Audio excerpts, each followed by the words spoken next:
And now it's my privilege to introduce our first guest speaker, Calvin Terrell.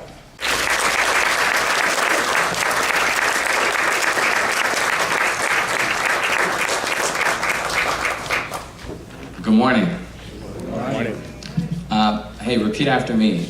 Yate. Yate. Buenos dias. Buenos dias. Let's say shalom. Shalom. I believe it's maharaba. Yeah, I'm working on that one. What about ohayo gozaimasu? Let's try aloha. Aloha. Privyet. Privyet. What's up? My name is Calvin. Thank you for this wonderful occasion, being in this beautiful center and looking at this garden of flavor in this room. Before I begin any presentation, any talk, I only have you for about 8 minutes. I have to do something. It's kind of a ritual. It's about honoring my ancestors, and I think it will tie into today. See, I may be standing here by myself right now, but I'm not standing here alone. I believe that my ancestors are standing here with me. And my ancestors come in all colors, yellow, black, white, red, and brown, whatever you call humanity, that fought and died for peace, unity, and justice. There were many that went before us so that we could actually be here right now. I also believe in honoring the land, because I've been doing this work now going on 22 years throughout the US, and I believe in honoring the land wherever I do this work. This very space right here, where we're sitting, where some of us are standing, this is the United States. I believe in honoring that. It's the USA. But before this was the USA, this very space right here, this room, before this was a room, this was Mexico, this very space right here. Please recognize that the native populations of these lands called the United States were 100% of the population at one time. I will do that as a visual for you. These 10 fingers representing 100%. The native population now of these lands called the United States is less than 2%. That is called genocide. So that is a little bit of context of why we stand here today, right now. I was just in Chicago. I was there doing some work with Chicago Public Schools. I was having a conversation with some people. They're closing 50 schools in Chicago. Prior to that, 2 weeks back, I was in Boston for a week, working with various school districts as well as some law enforcement entities in that area, looking at our streets are running with blood because we have to acknowledge that blood built our streets. We have to heal. And Race Unity Day was established back in the 50s by members of the Baha'i community in order to really begin to confront the residue of what has happened in our society, to confront these pains and ills, and to look at how do we work across these gaps. It is beyond a tolerance model. I have a friend from Vietnam, and during the monsoon season, she talks about how in Vietnam, the cockroaches, they're everywhere. They're everywhere. The cockroaches are all over everything. They're crawling and this and that, and you try to kill all the cockroaches, and you can't because they're just everywhere during the monsoon season. So after a while, what you learn to do is you learn to tolerate the cockroaches. So Race Unity Day wasn't a day about tolerance. It was a day about unity. It was a day about justice. It was a day about healing. And so this day is a day about looking how we can heal the pains that we have inherited, the prejudices that we have inherited, the gaps that we have inherited in this society. We sit in a very beautiful space right now, a wonderful space. But we have brothers and sisters of all colors that are not able to partake of these wonderful spaces, that are actually pushed away, that sometimes even if they were to drive down these streets, they would be patrolled and harassed in a certain way just because of the quality of their car and the color of their skin. As we sit in the 21st century. So Race Unity Day was created by the Baha'i community back in the 50s for us to recognize as a human race that before we are any race, before we are any nationality, class, sexuality, whatever, what we are first is a soul. And as a soul, we have infinite possibilities in order to create a world that actualizes spiritual concepts, spiritual values, if you will. in one of the prayers of the Baha'i community, it says, let us aspire to spiritual degrees as much as we have to material. And so this day was created to begin conversations, to look at how we could take action and work together, not just a potluck. We're not just gonna have a taco night and we're all united, okay? Break out the kebab and the enchiladas, you know, and we're all united now, right? No. This day is about really, how do we get outside of our comfort zones so that the world can live comfortably? Because when we stand back and sit in spaces that just feel good to us, what's easy for us, that's still a privilege. And if we only define, particularly with racial prejudice, because there's many types of prejudice, but racial prejudice affects every type of identity within diversity. If we are just, hey, well, I'm okay. I mean, they just need to get it together. I'm okay. That's a privilege. And privilege is defined as freedom from considerations, things we don't have to think about or consider. We have to get outside of our comfort zones to reach across things, reach across lines, push ourselves in order to create a space where we can all be comfortable. So right now, I'm kind of a troublemaker. It just comes along with the hair, right? I'm gonna push you out of your comfort zones a little bit, okay? So bear with me, because this is also meant to be a celebration.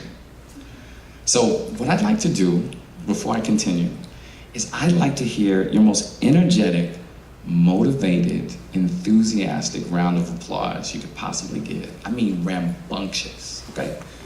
Go, let me hear it.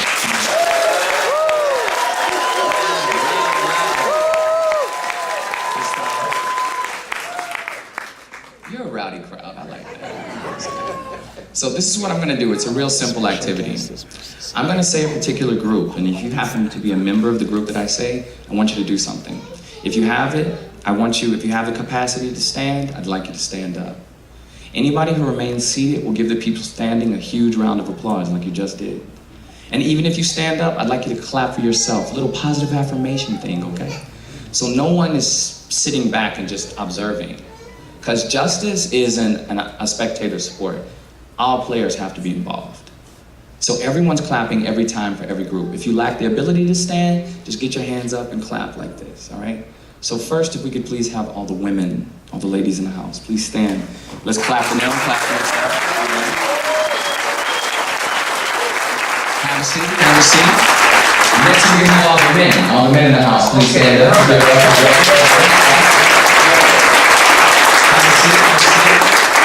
We have anyone out there shorter than 5'5"? The little people in the house, stand up. Have a seat, have a seat. We have anyone out there taller than 5'10"? What are the tall folks in the house? Stand up. Everybody in the middle between 5'5" and 5'10", stand up there. We have any First Nation, Native, Indigenous people of the Americas in the house, like Ne, Yaqui, Hopi, Mashika. Anybody with Native roots in them, please stand up at yours. Where you at? All Native folks. Do we have any Latinos, Hispanics, Chicanos, Americanos, Boricuas, Cubanos, Mexicanos? All the Latinos in the house. Stand at yours. All the Latinos, please. Do we have any whites, European Americans, Anglo-Americans, German, Polish, Welsh, Dutch, white folks?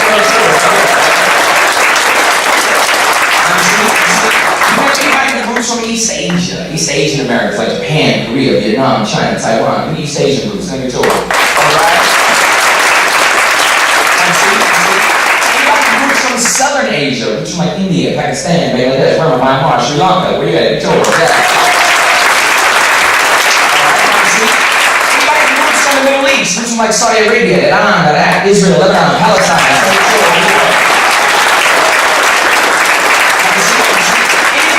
Islanders, just like Hawaii, Fiji, Samoa, Tonga. Yeah!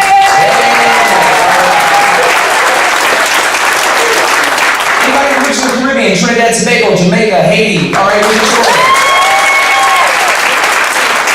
What about black, African American, blacks and sub-Saharan Africans? Stand at yours. Biracial, multiracial, mixed folks, like your mom was this, your dad was that. Polyethnic people, stand at yours. And the last thing is people who are prejudiced, have prejudice, or have ever acted with prejudice in any way, shape, or form.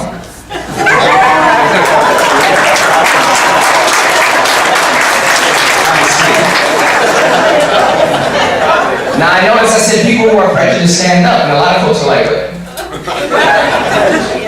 what are you sitting next to me for? This might bother you, but I believe you all can stand up, because I'm standing with you. So one of the first steps towards racial unity is acknowledging that you got it. We're all infected. Let me show you how subtle prejudice is. You don't even realize we're doing it. Let's say we never met, okay? I would like you to consider how intelligent or smart you would think I was. If the first time we met, I spoke like this. How intelligent or smart would I be if the first time we met, I talked this way? Hey, yo, what's up? My name Calvin, y'all. And word, for real, I'm gonna be breaking it down how like people be like tripping in the world and stuff. Maybe you could feel me, maybe you can't. If you can't get down with this, that's your beef. I'm gonna keep it real for a whole feel. How intelligent would I be, right? Or how intelligent would I be if I spoke this way? Hey, how y'all doing? My name Calvin. I'm from Alabama, Mississippi. I live out here in Arizona. It's hot mud out here. You can feel like red right around. I ain't even playing. I saw this one dude, he threw an egg on concrete and get cooked. How intelligent would I be? Or how intelligent and smart would you consider me if I spoke this way? Good morning, everyone. My name is Calvin. I'm here from Liverpool. You know, as often as I can, I like to engage in philosophical discourse. You know, I think the human race often emotionally vacillates. You concur? And what's most fascinating about language, accents, and diction, it has nothing to do with the person's intellectual capacity. It has everything to do with their exposure, but it has nothing to do with their smarts. And oftentimes when we hear certain accents and word choices, automatically we size up how smart we think a person is. Sometimes we even size up their morality. So prejudice is very subtle. It is the ranking of human beings as morally, intellectually, spiritually, socially beneath us or above us. We often focus on what racism is doing to people, but we're not oftentimes talking about what racism is doing for people. So, if you're not confronting it daily, you're perpetuating it. Racial unity means we are not talking about what those people are doing over there, what they say, how do they act, look at them. No, there are three fingers pointing back at us. What are you saying? What are you thinking? You know when I'm confronted with my prejudice? Is whenever I'm driving. Because when I drive, sometimes it's dangerous. Sometimes a car cuts me off. And you know what? When that car cuts me off and I feel like I'm in danger, or my family's in danger, a stereotype comes to mind. It could be about gender, economics, race, generation even. Someone younger or older. It comes to mind and I'm like, there it is. It's right there. So today, as you move forward and you listen to these eloquent speakers, before you're thinking about, oh yeah, my mom should hear this. I have some coworkers that need to be in this room. Ooh, you know what? There's somebody else. I wish they would have shown up. Friends, that is part of the problem. Because this information, this concept of racial unity is not for the person sitting next to you, it's for you. To be a spiritual warrior, to heal this world, to actualize the possibility of the oneness of humanity, for us to be a family. Because the reality is, I've been dealing with some intense stuff in this country. If somebody walked into this room and started blowing us all away, the blood on the ground would not be white, it would not be black, it would not be brown or yellow, it would all be red, and we would all scream and cry in the same language. So the reality of our existence is already one. It's just for us to recognize that and actualize it in our individual behavior, in our institutions, as well as in our communities. So the Baha'i community is extending a hand to our brothers and sisters here.